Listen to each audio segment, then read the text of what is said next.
PowerPoint. Okay, I think in the interest of time, we can start. Let me welcome you to our event today on the future of the EU budget, the MFF post-2020. It's my real pleasure and honor to welcome Commissioner Oettinger here at Bruegel today, who is the responsible commissioner for the EU budget and the MFF negotiation, and has a very difficult task this year, namely to bring all of the various interests on this topic around the table and around a compromise that hopefully will lead then, even still in 2018, to an agreement on the next MFF. Now, I will just give one or two slides, in fact, to give you a sense. Can you get the next slide? Get you a sense of what is my thinking on the issue. I think the first point I would make, I think I thought the Commission document from 2 weeks ago, the communication was actually a very strong document in the sense that it put all the things on the table, and I think it rightly emphasized the need to strengthen a number of public goods such as border control, immigration policy, defense, cooperation, climate policy, and research. And I thought it was actually very, very useful that you put up concrete numbers of options so that people that have to decide in the end on the EU budget can see, what's on the table and, what does it mean and what would it cost. So I think that was very clear and very important. Now, I think in an upcoming paper together with my colleague Scholt Dawasch, we review the literature around various programs that do exist, and I think it's fair to say that there are at least some doubts on the effectiveness of some of the things we are doing in terms of agricultural policy, as well as some of the things we are doing on the cohesion policy. That doesn't mean that those things are not important, but I think there's scope for increasing the effectiveness in these areas and thereby saving some money.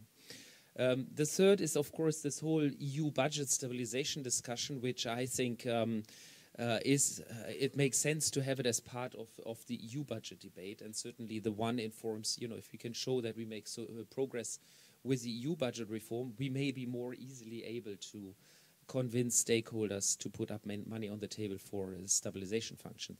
Now, the last point I want to make is some calculations that Scholt Dawasch and I did is on sort of the impact of Brexit on the whole EU budget. And so basically what we did is a very simple calculation and said, okay, if there's no UK contribution to the next MFF and no EU spending in the UK, while spending in the EU 27 and revenues from the EU 27 grow with the GNI, so stay basically equivalent, then we would have a financing gap of 93 billion for the MFF period 21 to 27. Now then you can think, how do we fill it? One option is to increase the contributions in % of GNI. One option is to cut elsewhere. And so just to give you a sense of what are sort of margins of maneuver, if for example, we say CAP and cohesion spending is fixed nominally, which is very tough because the GNI is increasing by 28%. So contributions would increase by 28%, but CAP and cohesion nominally fixed. I mean, that's just a hypothetical model. It's up for policymakers to decide that. Then we would end up with a surplus of 102 billion, which could be used for some of the new priorities that have been identified, such as border control, defense, and so on and so forth. Now, then the last point I want to make is, of course, the UK itself will not disappear from the map. It will remain in Europe. And if there is an exit agreement along the lines of what has been discussed so far, our calculations suggest that there will be around 20 billion of existing obligations, UK obligations, that would go into the MFF 21 to 27. And of course, we can hypothesize on what kind of future contribution the UK may want to give to have some form of access to the EU market, which is certainly, I mean, totally up in the stars at this stage. We don't know anything about this, but certainly there could be some money coming. The question is how much and how much we can count on it now. Probably in the 2018 negotiation, we have to take the assumption that the UK contribution will be very limited because we just don't know how the negotiations will end up.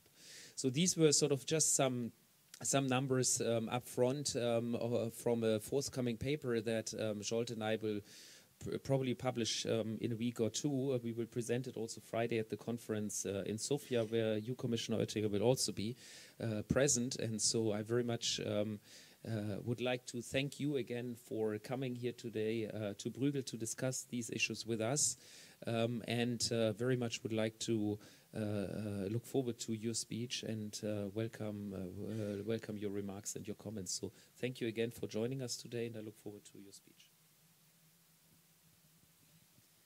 Dear Director, dear colleagues on the podium, ladies and gentlemen, our main problem is that we need a next MFF by unanimity. Normally in a democracy, you need a majority in one parliament or in two chambers of a parliament. And for many of our member states, even a majority seems to be difficult. We need 27 finance ministers, 27 ministers in the General Affairs Council, 27 heads of states and government in reality, 27 governments, and 27 or more parliaments behind, plus the European Parliament. That's my starting point. And so I need all of us in a flexible mood, or we will fail. We have long-term traditional programs. Are they old-fashioned? We are checking this via spending review, and no doubt there are reasons to modernize, to simplify, to streamline. But is CAP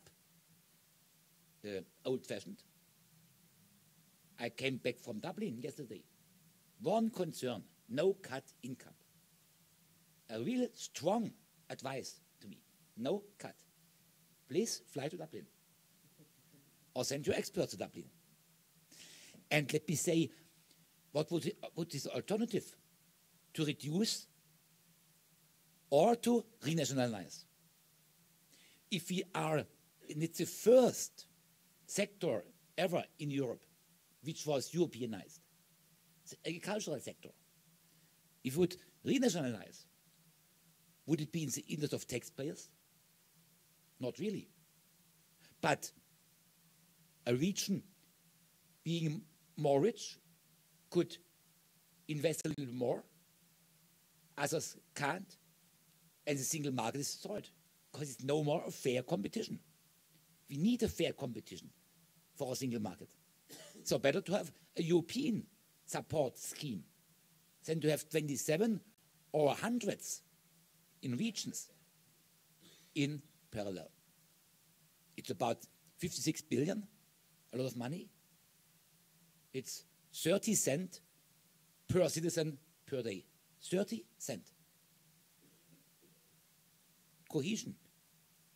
Take the GDP per capita in our EU, 27. The average is about 28,000 euro. My home country, Germany, 40,000. Luxembourg, 100,000. Bulgaria, 6,800. We have to reduce this gap, this difference, or Europe can't survive. That's my conviction.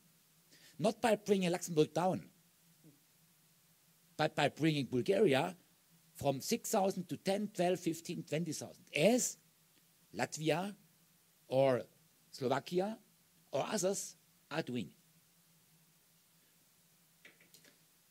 Maybe in 2050 we don't need any longer cohesion policy. Maybe. But seeing these huge differences, I know next decade needs ongoing, efficient cohesion instruments. For to leverage Bulgaria, to avoid that the southern part of Italy is coming down, reaching the average from the top,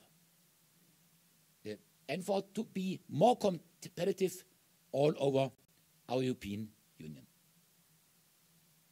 In parallel, we have new responsibilities, or new challenges, or new problems, or new options.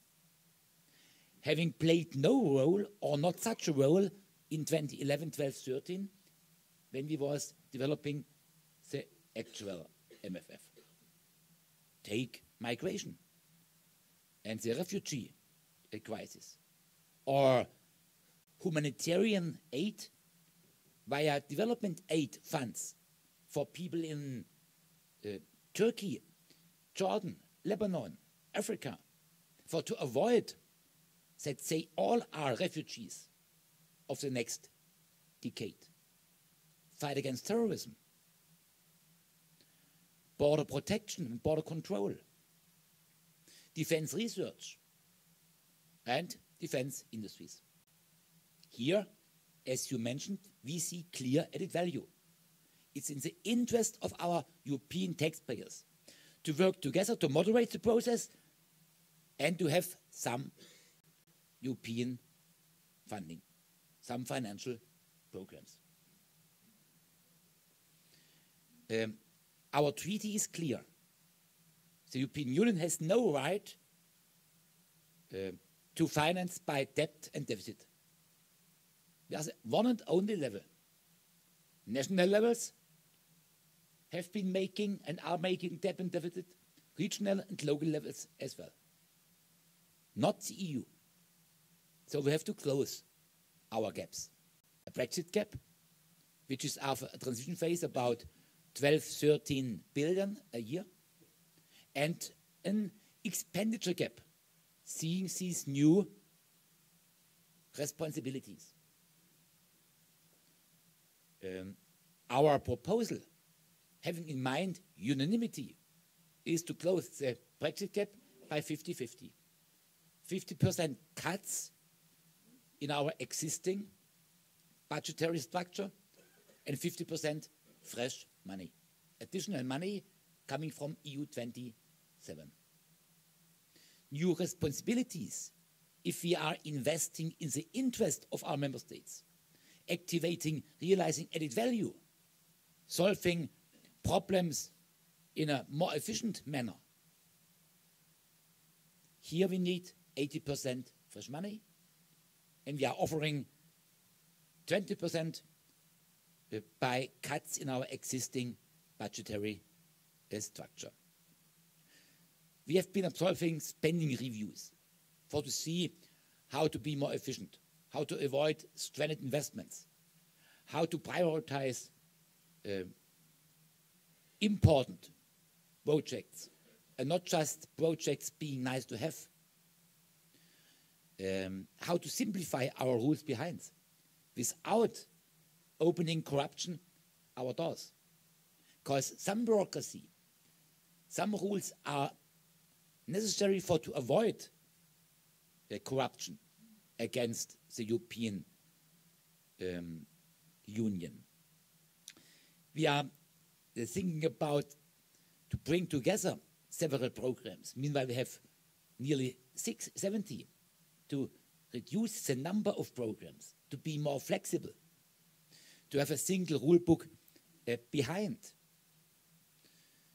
We are open to see what is about grants, what is about loans, guarantees, and additional financial instruments. And there is room to maneuver, but it's limited. Because heading 5 alone is not enough. You need grants, you need cash. Or Erasmus Plus guarantees are not functioning. You need money, you need cash. So we have to see which experience we made and make with the Juncker plan and for to continue to prolong, but to optimize as well. Last time, 2011, 12, 13, to learn from the past, we made two mistakes. First one, ceiling. Prime Minister Cameron said, and it was his Bible, I think without reading our MFF, ceiling is 1.0%. And now we see it's a problem for our actual budgetary policies. But with Brexit and new responsibilities, 1.0 would be the square of the circle. We are doing our best, but this is not our real conviction. So we have to convince member states, Austria, sorry. I've been in Austria. The Minister for Agricultural Affairs said, no cut in CAP. Landeshauptleute, so regional prime ministers, all of them are saying to me, no cut in cohesion. More money for pre-accession of Westbalkan. No cut in Horizon, coming from Siemens Austria. Mission impossible. And then saying to me, heading 5 can bring the money. Ridiculous, ridiculous. I'm really a little bit angry. And I'm too old to accept these games. I'm willing to fight. Because it's not the Commission's MFF. It's the MFF in the interest of 440 million citizens, even more seeing neighbor states and refugees. It's a MFF of our researchers, of our kids, of our future, of our member states. And so we need a ceiling which is about 1.1x. And x is the open question for the moment, being answered 2nd of May. And the second mistake was Barroso II came out in June 2011, nothing happened afterwards. Maybe think tanks, thank you, round tables, discussions in the parliament, up and down, blah, blah, blah, nothing happened. Is there any reason why I have to come out now? The one and only reason can be to start negotiations and to be ready before Christmas 2020. We have been ready last time, Christmas 2013. And afterwards, implementation, to declare which administration is responsible, to come to shared management and agreements, to roll out the programs, to inform the farmers, the researchers, the regions, the mayor. 2014 and the first semester 2015 have been totally lost years. To learn from the past, to avoid mistakes, not to double mistakes, would mean to use the window between May 18 up to March 19, and to prepare the start in May, from now on up to May. And here, it's a question of good governance. We could fill the Bratislava and Rome process. We could demonstrate Europe has a future, is united, if we come to a decision before we have the next election. If not, the winner is Ankara, Moscow, DC. The winner are autocrats tweeting Europe is not really able to solve their problems.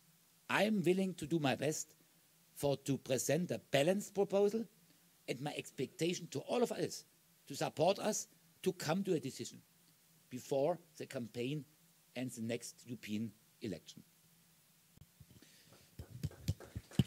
Thank you very much. Well, thank you very much for these very, very clear and inspiring words. So I take away definitely your determination to fight and to make sure that we can agree on an MFF, and that the MFF at least partially can make up for the loss of Brexit through an increase of the contributions, 1.1x percent of GNI, if I understand correctly. So that would be an interesting increase in the budget that I think will not immediately universally be accepted across Europe. So that will be an interesting fight to watch.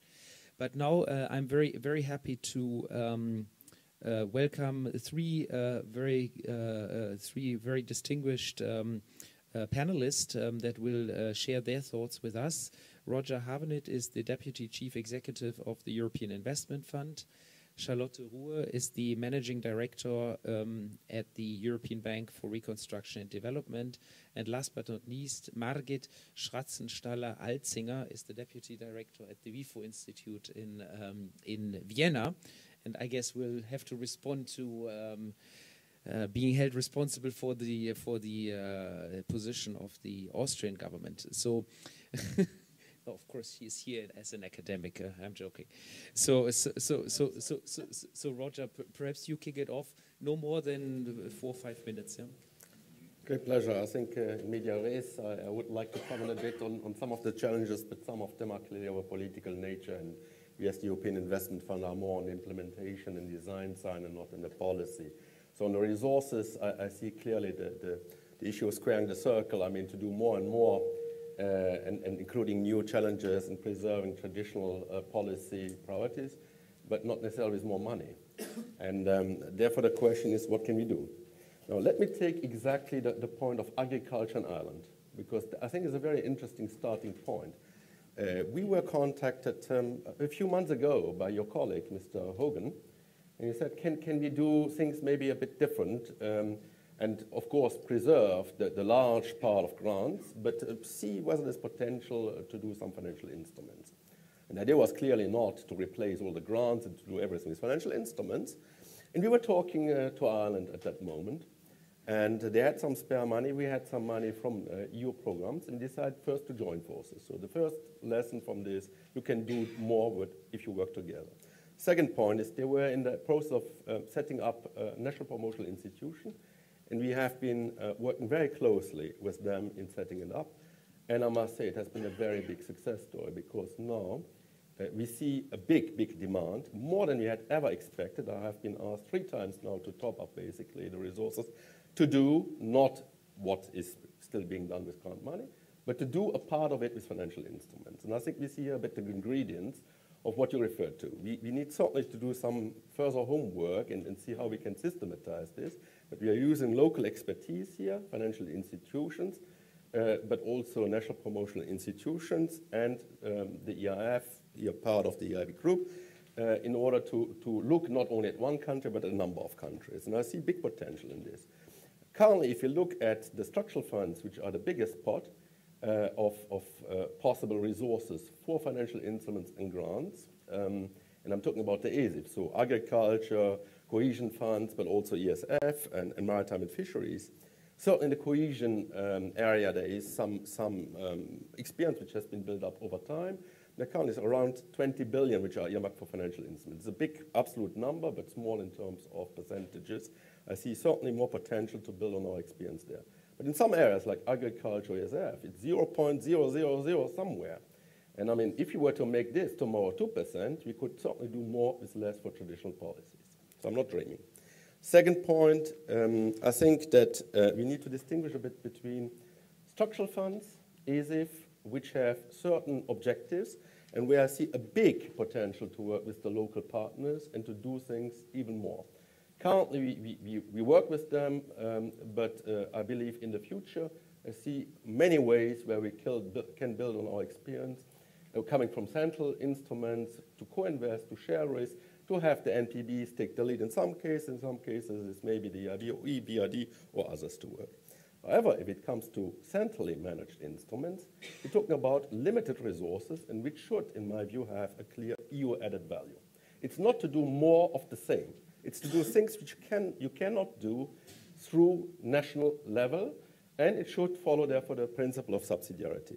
And again, I mean, the message of hope, coming back to your question on the Juncker plan, is yes, we can do things better.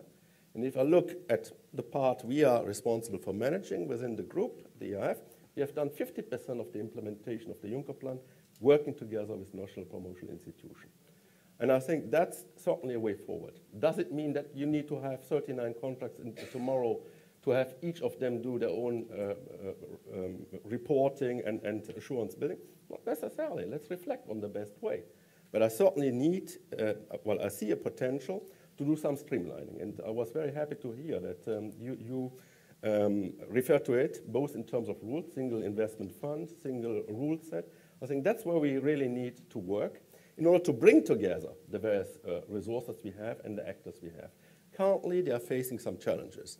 So over lunch, we have 900 different financial instruments in the area of structural funds. My dream is tomorrow to have 10, because there are not 900 ways to do portfolio guarantees. There are not 900 ways to do loans. There are not 900 ways to do equity. But we need to create a conducive framework which is fit for the purpose and acceptable to the parties. I think we need also to do some homework on the impacts, because we need to see what we do tangibly to make life better for the citizens. And this is not just about volumes. It's about saying what concrete impact we have achieved. And therefore, it's a cultural change for which we need a lot of data, which we need to analyze, to look at, to evaluate, to be open about it, communicate. But certainly, we need also to communicate in the right way. We have recently, at the request of the European Commission, looked at what the EU has achieved in the area of SMEs. And there are 22, 23 million of them. Well, the EU, just looking at what the EF has done, has supported more than 1 million. And you can see where they are nowadays. On a map, which is public, you can click and you want to know what is in your country, in your area, what is in your street. You see where tangibly the EU has made a difference. This is the type of things we need to have in the future, to show where the EU makes a difference when we work together. I'll stop here. Thank you. Please, Charlotte. Thank you very much. The MFF is a key subject for EBRD, and I'm delighted to be here this afternoon to speak with you all. For those of us who don't know the bank so well, we are a majority EU-owned financial institution in which the European Commission and the EIB are shareholders, and we are investing around 10 billion euros a year in Europe and its near abroad, with particular areas of strength such as climate finance, municipal infrastructure, privatization, and capital markets development. We work extensively with the EU as our policy partner, our shareholder, and a key provider of financial resources, which we use to blend with our investments. We all want to see a post-2020 budget, which is more efficient and effective in terms of promoting a European brand of competitiveness, innovative, green, inclusive, and integrated, and an effective tool to mobilize productive and sustainable investment within and outside the EU. Commissioner, you've mentioned a more efficient approach and combining grants and loans for investment. And we see the opportunity to use grants in a smarter way, so that the grants are brought in only where there's a real constraint that makes them necessary, and instead using a financial instrument as a substitute for a grant where it isn't necessary. This way, the money can be leveraged much further and make the need for expanding the budget perhaps smaller. If we can get the grants right and promote the financial instruments, we would also then like to use this as a means to bring in the private sector. But bringing in the private sector really means looking at market-based pricing for some of these instruments, because a private sector financial institution is not in a position, or a financial investor is not in a position to take a loss on an investment to subsidize it. So we have to address that. I think it's also important to combine investment with policy reform, and to do this in a really coordinated way, as we do with the Commission in many of our countries where we're making investments, for example, for the state sector. And in that respect, we think that the policy conditionality implementation can be enhanced post-2020 to achieve structural reform. Finally, we would encourage an open architecture. Different organizations have different strengths. At different times, each of us has more or less financial and technical capacity. To get the most out of each of us and to maximize our combined impact in using EU taxpayers' money, it's vital that a future MFF with a bigger focus on financial instruments and leverage should be open to us all. Thank you. Well, thank you very much. Last but not least, Margit, I think we now need the academic to help us sort all of this out. Thanks for the academics. Thanks also for the opportunity to make a few remarks on this inspiring keynote by Commissioner Oettinger, and also on the paper we issued just a few weeks ago. By the way, originally I'm a German, not Austrian. I'm particularly happy to do this, to make these remarks at this specific point in time, 2 months before the launch of the Commission's proposal for the next MMF. As probably everyone here on the panel, I'm not that much happy, however, about the direction of the current public debate and political debate. In my perception, the good old, or rather the bad old net position thinking has been re-emerging in the last few months, not only in Austria, also in Austria, since the start of a serious EU budget debate, nonetheless. And here I totally agree with Commissioner Oettinger. This time is a bit different from the previous EU budget negotiations. There are a number of, you call them challenges, problems. I would call them opportunities for a more future-oriented post-2020 EU budget, which is able to contribute more to European added value. And these are arising, of course, from various current and long-term challenges. The first one is the Brexit shock, which was mentioned already, with which we see a rather strong proponent of the net position thinking leave the EU, and which offers a chance to do away with all the rebates granted not only to the UK but also to various other member states. Austria is one of them. The Brexit also means that one of the fiercest opponents of any form of tax coordination and tax harmonization is leaving the EU. The second opportunity is the migration and refugee shock, making the member states and the EU aware that we are not living on an island, but need a proactive external policy in various dimensions. Thirdly, there are the international climate agreements and further commitments and international initiatives, the Sustainable Development Goal, the international efforts to effectively tax multinational enterprises, Paris, etc. And not least, you mentioned that before, the current reflections on the flaws in EU and EMU architecture and future integration scenarios, as laid out by the Commission some months ago, create a certain momentum to push deeper reforms in the EU budget. The crucial question, however, is how to make a fundamental reform of the structures of the EU budget happen, considering that we need unanimous decisions on all budget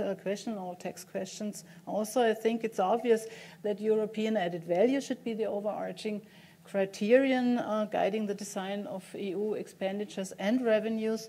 And this refers to both sides of the EU budget, to the expenditure side as well as to the revenue side. On the one hand, I think that a part of current owned resources should be replaced by sustainability-oriented tax-based own resources by introducing such taxes that cannot be introduced and levied effectively at member states level due to tax competition, due to tax avoidance, due to cross-border externalities. Examples are the famous financial transaction tax, but also taxes on cross-border air traffic, a share of the CCTB, etc.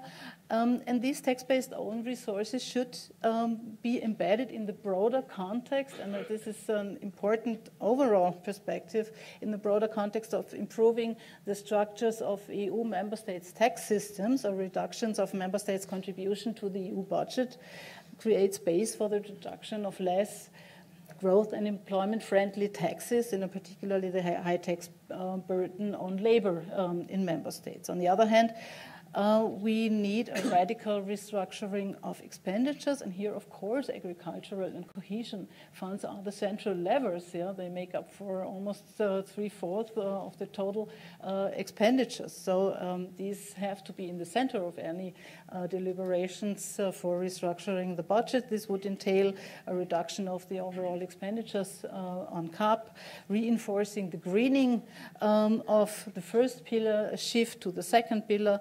This would entail shifting the cohesion funds from richer to poorer member states, specifically focusing them on the poorer regions in the EU, but also coupling them more strongly with employment, with climate goals, as well as a proactive migration and integration policy. This would entail, you mentioned that before, a higher share of expenditures for research and innovation, and particularly for green research, but also more expenditures on climate-friendly cross-border infrastructures, trans-European networks, as part of a European decarbonization strategy. And last not least, more expenditure on development assistance should be increased significantly. And finally, I think that we need a comprehensive perspective, and this is a crucial success factor in various respects. The budget debates needs to be closely linked to other initiatives and moves at the EU level, the fight against tax avoidance, corporate tax harmonization, fair taxation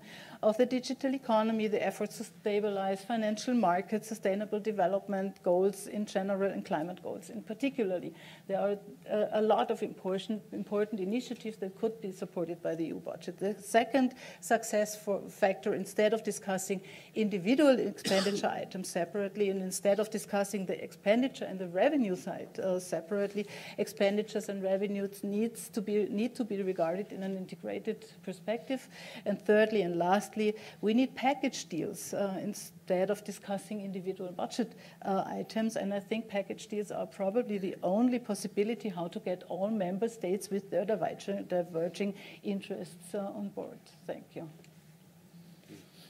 Thank you very much, Margaret, for these inspiring words, and also for putting the finger, which we haven't yet done, on the revenue side, which is often neglected. But of course, there is the question: will the EU finally move to a new system where at least some resources are levered through, let's say, a tax on carbon or CO2 emissions, or something like this, which would be possible, by the way, in the EU treaties. Exactly. You only need a unanimous decision to do that. But once you have taken that decision, you can actually have a tax on CO2 as an environment tax that's allowed by the EU treaties. So that would be one avenue, just that one could follow. Also important, the package deal, and of course you mentioned, as I did, the importance of reviewing CAP and cohesion. I think on the CAP, what is quite striking is that even the European Court of Auditors has been very, very skeptical on what the EU CAP has achieved on greening, namely it has been unsuccessful. So it seems to be certainly an area that needs to be revisited, where perhaps more can be achieved with less money. Let me perhaps get 2 or 3 comments, questions from the audience, and then give the floor to you. Please. And please also identify yourselves. Well, thank you.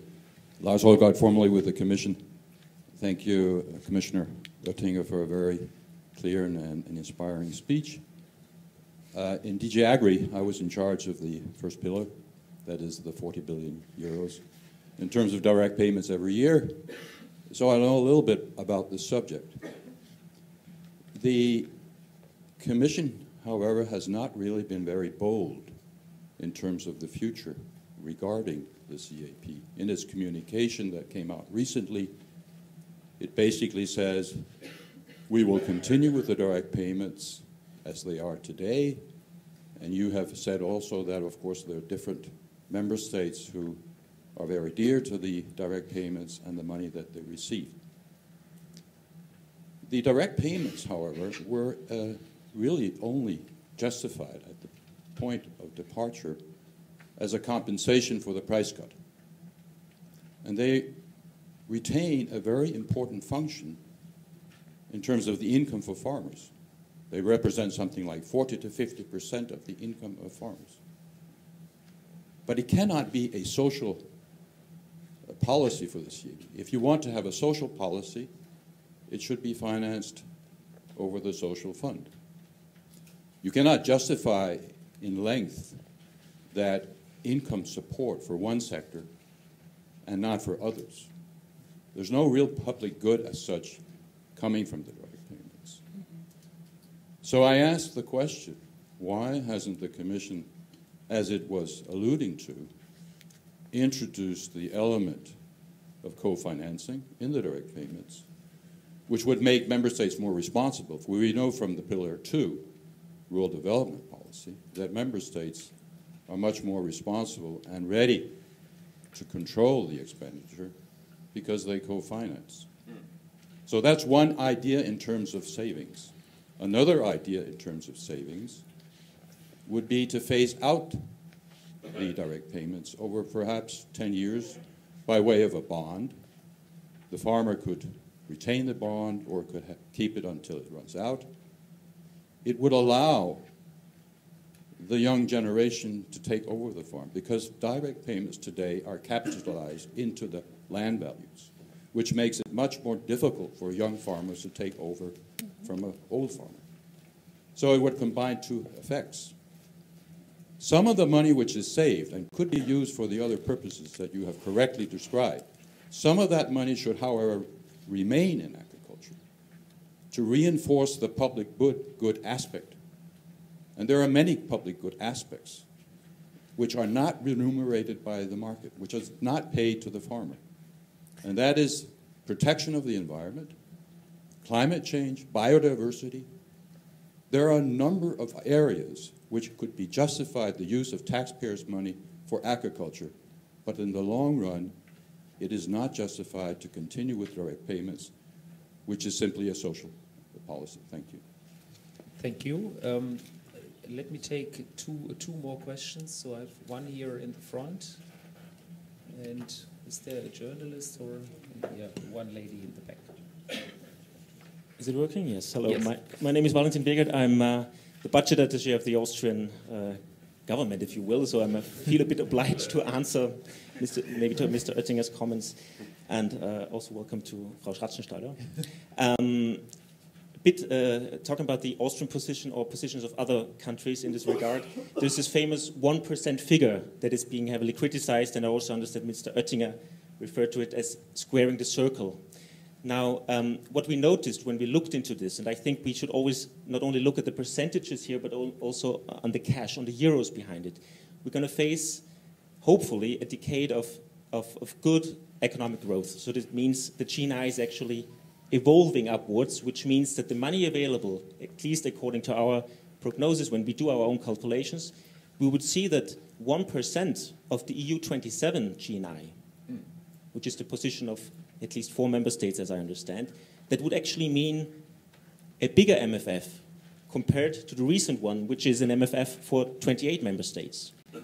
And according to our projections, this would even mean some 60 billion more euros to be spent, excluding the roughly 50 billion that are now reserved to the UK. So if you add that up, you're actually arriving at a figure, I think that Mr. Wolf, you mentioned in your paper, around 110 billion euros of extra expenditure that would be possible in a 1% scenario. And Mr. Oettinger, my question would be, you mentioned in previous speeches that you plan for a certain amount of fresh money for new priorities. And I think at some point you mentioned 10 billion euros a year, which would roughly be 70 billion over a 7 years period. So my question would be, wouldn't that fit together? On the one hand, a 1% scenario, and on the other hand, your scenario of having fresh money for new priorities, while on the other hand, you could sort of accommodate the needs or the demands of certain member states who ask for a moderate budget when we express it in GNI. Thank you. Okay, we have a lady here. And then I think I have to close the questions. Yes, Commissioner, you mentioned the importance Could you please identify yourself? Yeah, my name is Valérie Rampi and I'm working for the European Chemical Industry Council. My question relates to the work plan. You said that you wanted to work swiftly on the MFF so that the programs can enter into force on time, not to repeat the delays that had occurred on the current MFF. The EU leaders met in February, but they did not communicate on how they intend to work further on the file throughout the next month. Next week, the Parliament will adopt its negotiating mandate, and they have already indicated they would like to have a fast-track procedure and start right away discussing with the Commission and with the Council. So could you please maybe give us more information on how the working plan will look like in the next months to come? Thank you. Thank you. The working plan is quite clear. We are coming out 2nd of May. And we need these next 8 weeks. I have to travel to additional 8 member states. I have to see the reports coming from the Parliament to use their advice in the best manner. We have to finish our spending reviews. We have to see what does it mean, a single rule book.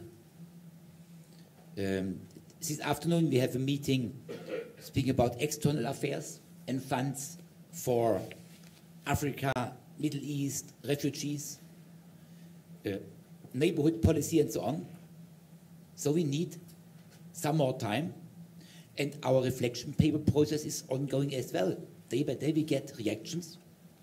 Or here, I'm a learning system, sitting and hearing and being in a listening mood. So 2nd of May is our date, which will be the college meeting and the decision for our next MFF. And to prepare the 2nd of May means to announce rapporteurs in several committees in the Parliament, or means to discuss reports in the Parliament, to be in the Committee of Regions. Next week, 16 German prime ministers are coming to Brussels just for to speak about the MFF. So maybe just Easter is free. Before and afterwards, we are working quite hard. And if your associations would like to meet me, I'm available.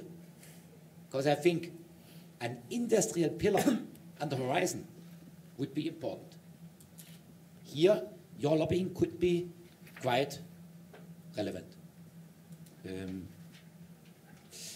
CAP and social. It's social plus, it's much more.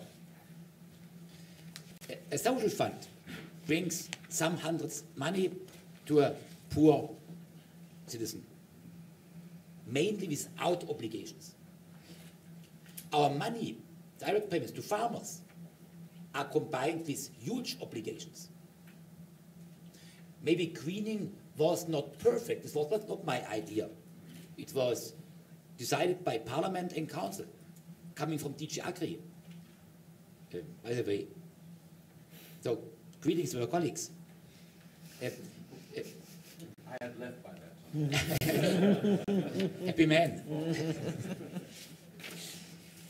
But the main thing is, our farmers are obliged, seeing water, groundwater, seeing to produce not intensive but extensive, to reduce the amount of food, the amount of wine, and so on. And if there are obligations, and if we want that our farmers can survive in a global competition with US, Canada, South Africa, maybe Ukraine, then many of our farmers are not able to survive. And having partially in some member states perfect labor markets.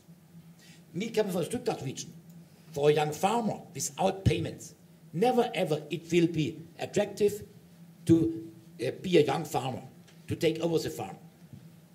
Daimler, SAP, or even the regional government are paying much better, and there is no Sunday, there is no Saturday, they have to work. So I think please don't forget, if our mid-sized, family-owned farms want to survive, they need funding. And now, co-financing, does it make sense? No, it makes no sense. From a taxpayer's point of view, taxpayers are paying taxes to a region or member state. And from there, it comes partially to Brussels. What doesn't come to Brussels, but has to be co-financed by member states, there's no difference from a taxpayer's point of view. But it would be much more bureaucratic. And in addition, a region as Bavaria could pay much more than Bulgaria could pay in a common market. This is an unfair competition. This would be a clear case for DG competition. So, additional bureaucracy. So I think this old, but not old-fashioned program is not so completely stupid. We have to modernize it, to optimize it, to do our best, but it should be an evolution and not a revolution. You are right, 1% is a revenue which is growing.